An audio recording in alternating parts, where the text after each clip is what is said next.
Hello welcome to go green so green. ನಾನಿವತ್ತು ಚಕ್ರಮುನಿ ಸೊಪ್ಪಿಂದ ತಂಬುಳಿ ಮಾಡೋದನ್ನು ತೋರಿಸ್ದೆ. ಇದನ್ನು ಬಿ ಪಿ ಸೊಪ್ಪು, ವಿಟಮಿನ್ ಸೊಪ್ಪು ಹೇಳು ಕರೆತ. ಇದರಲ್ಲಿ ಕ್ಯಾಲ್ಶಿಯಂ ಮತ್ತು ಐರನ್ ಅಂಶ ಜಾಸ್ತಿ ಇಪ್ಪದ್ರಿಂದ ಇದರ ಹೆಚ್ಚೆಚ್ಚು ಆಹಾರದಲ್ಲಿ ಬಳಕೆ ಮಾಡಿದ್ರೆ ಮತ್ತೆ ಮಾತ್ರೆ ತಗೊಂಬೋ ಅಗತ್ಯ ಇಲ್ಲೇ. ಹಾಗೆ ಇದು ತುಂಬಾ ಆರೋಗ್ಯಕ್ಕೆ ಒಳ್ಳೆಯದು. ಇದರ ಪತ್ರೊಡೆ, ಚಟ್ನಿ, ಆಮೇಲೆ ಚಟ್ನಿ ಪುಡಿ ಎಲ್ಲವೂ ಕೂಡ ತುಂಬಾ ರುಚಿಯಾಗ್ತು. ಒಂದು ಸತಿ ಟ್ರೈ ಮಾಡಿ. ಅಥವಾ ಬೇರೆ ಸೊಪ್ಪಿನ ಜೊತೆಗೆ ಹುಳಿ ಮಾಡೋಲಕ್ಕೂ ಸಹ ಇದನ್ನು ಉಪಯೋಗಿಸ್ಲಕ್ಕು. ನಾನು ಈಗಾಗಲೇ ಮೆಂತ್ಯ ಸೊಪ್ಪಿನ ಪತ್ರೊಡೆ ಮಾಡೋದನ್ನು ಹೇಳಿದ್ದೆ. ಅದರ ಹಾಗೇ ಸೇಮ್ ರೆಸಿಪಿ. ಮೆಂತ್ಯ ಸೊಪ್ಪಿನ ಬದಲಾಗಿ ಇದ್ರ ಉಪಯೋಗಿಸಿದ್ರೆ ಆಯ್ತು. ಒಂದು ಸ್ವಲ್ಪ ಚಕ್ರಮುನಿ ಸೊಪ್ಪನ್ನು ತೆಗೆದುಕೊಂಡು ಅದನ್ನು 2 ಸತಿ ಚೊಕ್ಕ ಮಾಡಿ ತೊಳ್ಕೊಂಡು ಅದನ್ನು ಈಗ ಹುರ್ಕೊಳ್ಳೋಕ್ಕಾಗ್ತು. ಒಂದು ಬಾಣಲೆಯಲ್ಲಿ 1 ಚಮಚದಷ್ಟು ತುಪ್ಪನ ಹಾಕಿ, ಹಾಗೆ 1 ಚಮಚದಷ್ಟು ಜೀರಿಗೆನ ಹಾಕಿ. ನೀವು ಜಾಸ್ತಿ ತಂಬುಳಿ ಮಾಡಿದ್ರೆ ಜಾಸ್ತಿ ಜೀರಿಗೆ ಹಾಕಿದ್ರೆ ಆಯ್ತು. ನಂತರ 1/4 ಟೀ ಸ್ಪೂನಷ್ಟು ಕರಿಮೆಣಸಿನ ಕಾಳನ್ನು ಹಾಕಿ ಹುರ್ಕೊಳ್ಳೋ. ಅದರ ಜೊತೆಗೇ ಈ ಚಕ್ರಮುನಿ ಸೊಪ್ಪನ್ನು ಹಾಕಿ ಹುರಿಯೋ. ಚಕ್ರಮುನಿ ಸೊಪ್ಪೇನು ಜಾಸ್ತಿ ಹಾಕೋದು ಬೇಡ. ಒಂದು 2 ಕಡ್ಡಿಯಷ್ಟು ತೆರೆದು ಹಾಕಿದ್ದೆ. ಇದರ ನೀರಿನ ಅಂಶ ಹೋಪಲ್ಲಿವರೆಗೂ ಇದನ್ನು ಚಲೋ ಮಾಡಿ ಹುರ್ಕೊಳ್ಳೋ. ಸರಿಯಾಗಿ ಹುರಿಯದೇ ಇದ್ದರೆ ಇದು ಒಂದು ಸ್ವಲ್ಪ ಕಂಪಾಗ್ತು. ನೋಡಿ, ನಾನು ಇಲ್ಲಿ ವಿಡಿಯೋದಲ್ಲಿ ತೋರಿಸ್ದಷ್ಟೇ ಹುರಿದ್ರೆ ಸಾಕು.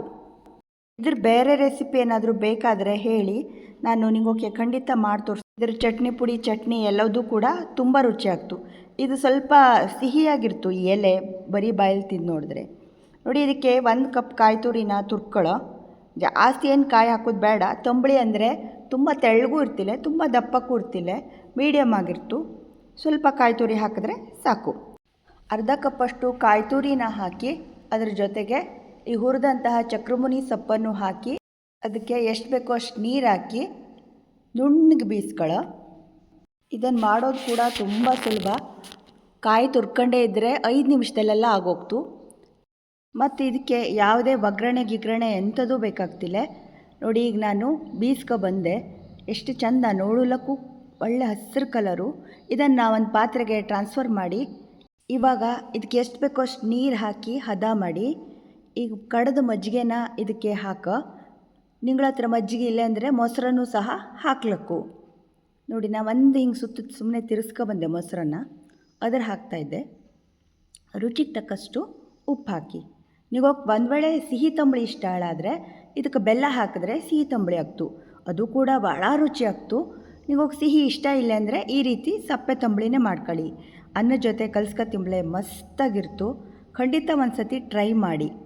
ನೀವು ಅನ್ನ ಕಲ್ಸ್ಕೊಂಬುದು ಇಷ್ಟ ಇಲ್ಲೇ ಅಂದರೆ ಹಾಗೆ ಒಂದು ಲೋಟದಲ್ಲಿ ಹಾಕೊಂಡು ಕುಡಿಲಕ್ಕೂ ರಾಶಿ ಚಲೋ ಆಗ್ತು. ತುಂಬಾ ತಂಬುಳಿ ರೆಸಿಪಿ ಎಲ್ಲ ಜಾಸ್ತಿ ಇದ್ದು ಅದನ್ನೆಲ್ಲ ನಾನು ಚಾನಲಲ್ಲಿ ಹಾಕ್ತೆ. ನನ್ನ ಚಾನಲನ್ನು ನೋಡ್ತಾ ಇರಿ. ನಿಮ್ಮ ಫ್ಯಾಮಿಲಿ ಆ್ಯಂಡ್ ಫ್ರೆಂಡ್ಸಿಗೆಲ್ಲ ಖಂಡಿತ ವಿಡಿಯೋನ ಶೇರ್ ಮಾಡಿ. ನೀವು ವಿಡಿಯೋ ಇಷ್ಟ ಆತೋಳು ಅನ್ಕತ್ತೆ. ಇಲ್ಲಿ ತನಕ ನನ್ನ ವಿಡಿಯೋನ ತುಂಬಾ ಪೇಷನ್ಸಿಂದ ನೋಡಿದ್ದಕ್ಕೆ ನಿಮಗೆಲ್ಲರಿಗೂ ಕೂಡ ತುಂಬ ಧನ್ಯವಾದಗಳು. Bye bye. Thank you. Take care.